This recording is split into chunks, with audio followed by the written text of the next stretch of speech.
Hi అండి, అందరూ ఎలా ఉన్నారు? Welcome to our channel Neeru's kitchen.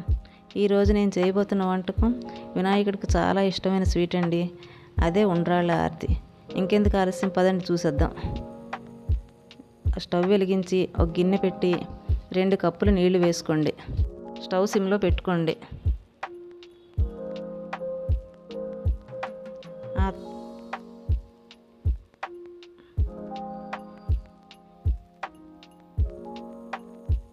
ఆ తర్వాత 1/2 స్పూన్ ఉప్పు, దాని తర్వాత 2 టేబుల్ స్పూన్లు పంచదార,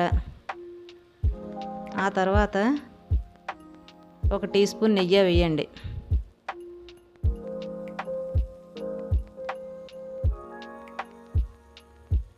నీళ్లు మరిగే వరకు మరిగించుకోండి.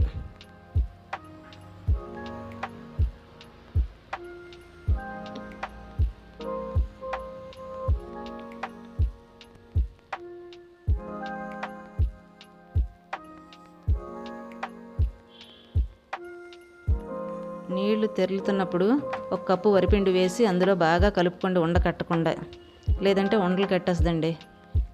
కప్పుతో అయితే వరిపిండి తీసుకున్నాను, అదే కప్పుతో 2 వంతులు చెప్పుని నీళ్లు తీసుకున్నాను, 2 కప్పులు చెప్పుని. ముందు నేను మరిగించుకున్న నీళ్లు అదే క్వాంటిటీ అండి. మీరు ఏ కప్పు కొలతో అయితే తీసుకుంటే అదే కప్పుతో వేసుకోండి మీరు కూడాను. అలా వేసుకొని బాగా కలుపుకొని ఒక 5 నిమిషాలు చల్లారిన వరకు పక్కన మూత పెట్టి ఉంచుకోండి. దాని తర్వాత రెండో పక్కని గిన్నె పెట్టి స్టవ్ మీదని 1 లీటర్న్నర పాలు వేసుకోండి. పాలు మరిగేలోపు ఈ కలిపి ఉంచుకున్న పిండిని చిన్న చిన్న బాల్స్ లెక్క ఉండ్రాలుగా చేసుకోండి. చేతికి అంటుకోకుండా కొంచెం నెయ్యి రాసుకొని చేసుకోండి. ఉండ్రాలు చేసేసుకోవడం అయిపోయిన తర్వాత ఒక గిన్నె తీసుకొని అందులోని 1 కప్పు వరిపిండి వేసుకోండి. ఆ కప్పు క్వాంటిటీ ఎలా అంటే 100 గ్రాములు అయితే సరిపోతుందండి మీకు. అది వేసుకొని చల్లనీళ్ళు వేసుకొని బాగా కలుపుకోండి, ఉండలు లేకుండా కలిపి పక్కన ఉంచుకోండి.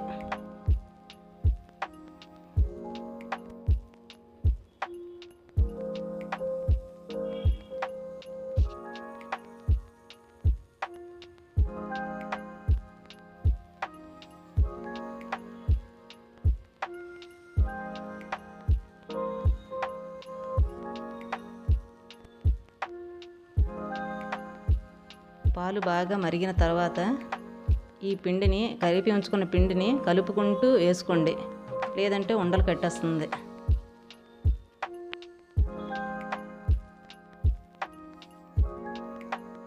వేసేయడం అయిపోయిన తర్వాత అలా కలుపుకుంటూ ఉండండి, లేదంటే అడుగంటేస్తుంది. పిండి ఉడికే వరకు అలా కలుపుకోండి.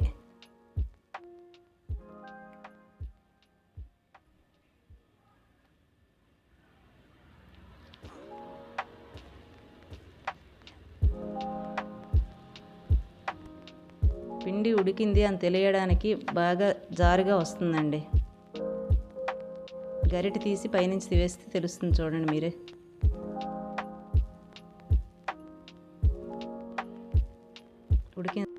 ఆ తర్వాత 1 కప్పు పంచదార, 1/2 కప్పు బెల్లం నేను వేసుకుంటున్నానండి. మీకు కావాలి అనుకుంటే ఉత్తి బెల్లంతో కూడా చేసుకోవచ్చు, లేదు అంటే పంచదారతో కూడా చేసుకోవచ్చు. మీకు ఎలా ఇష్టం అయితే అలా, ఎవరికి ఏది ఇష్టం అయితే అది చేసుకోండి. నేనైతే 2 మిక్సింగ్లో వేసుకుంటున్నానండి.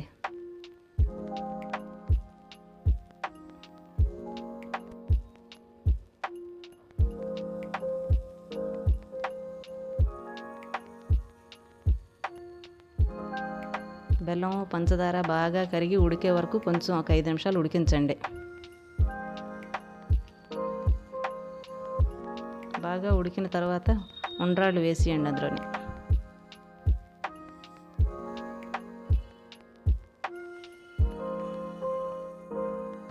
ఉండ్రాళ్ళు వేసుకొని ఒక 5-10 నిమిషాలు బాగా ఉడికే వరకు, కొంచెం ఉండ్రాళ్ళు బాగా ఉడికే వరకు, స్వీట్ పట్టే వరకు కొంచెం ఉడికించుకోండి. ఆ తర్వాత ఇలైచీ పొడి వేసుకోండి. ఇలైచీ పొడి వేసి బాగా కలుపుకొని స్టవ్ కట్టేయండి.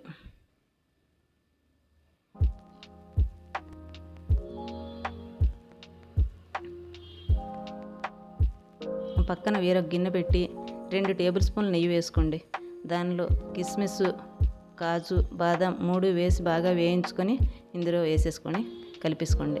అంతేనండి, ఇంకా మన ఆర్తి రెడీ అయిపోయినట్టే.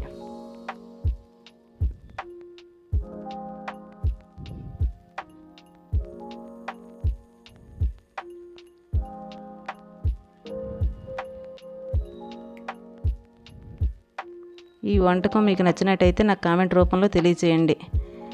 ఈ వీడియో మీకు నచ్చితే లైక్, షేర్ అండ్ సబ్స్క్రైబ్ చేయండి. ఓకే అండి, బాయ్. రెండో వంటకంతో మళ్ళీ కలుద్దాం.